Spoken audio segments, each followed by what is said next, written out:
In this lecture, we're going to be talking about stop losses. A stop loss is what you're going to be using to limit your risk on any given trade. So whenever you're getting into a Forex position, example, USD CAD, there's going to be three things that you're going to have to think about. First one is your entry price. Where do I want to get in? For example, here, if we're looking at this channel, you might say, I want to get in somewhere around here. Let's say if the price falls to this zone, I might want to buy somewhere just above this support. Well, if you buy here, where are you going to be getting out? Well, you are going to be either getting out at a profit or at a loss. So what you need to do is send a take profit and put a stop loss. A take profit is going to be higher. So if it goes higher and you make money, you get out at a profit here. A stop loss is going to be lower. So if it falls lower, then you're going to take your loss and move on, right? So what we have to do is, first of all, figure out where we want to take our loss, okay? So whenever you're going into a long position, and I'll put this here, you're going to be buying somewhere, and then you're going to be, oops, let me take this off, and then you're going to be getting out either at a profit somewhere higher, right? You might say, I want to get out here, if it goes up all the way here. But then if it drops, you're going to have a stop that's going to be at a lower amount.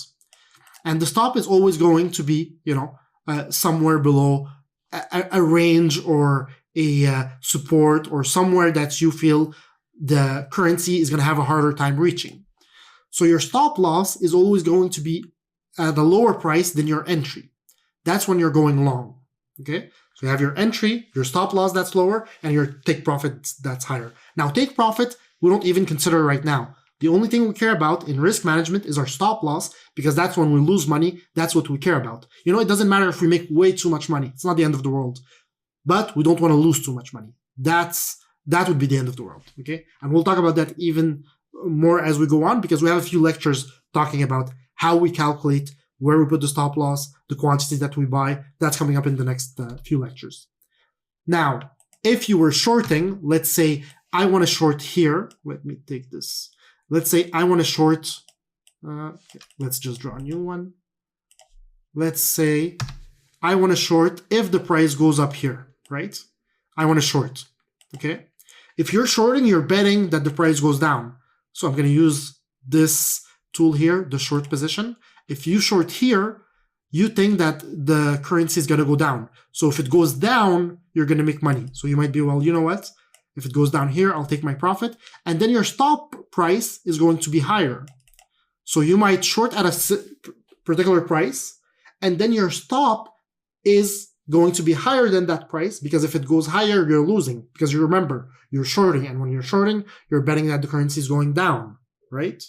So if it goes up, you're starting to lose money. So in this case, your stop loss is at a higher price than your entry price, and your take profit is at a lower price, right? So that would be the difference. So depending on which side you're going, if you're long or short, the stop price is going to be at a different price. If you're long, stop price is lower. If you're short, stop loss is higher than your entry price. That being said, knowing that risk management is one of the most important topics in trading, and that risk management basically entails putting stop losses, we understand the importance of setting correct stop losses. Now, where are we going to set those stop losses? What is the position size? So how many lots do we buy based on our account size? These questions we're going to answer in the next few lectures. But now you know that setting stop losses is one of the most important things for you to be successful and to generate income. It's not the actual money that you're going to be making, but it's the amount of money that you're going to limit yourself from losing.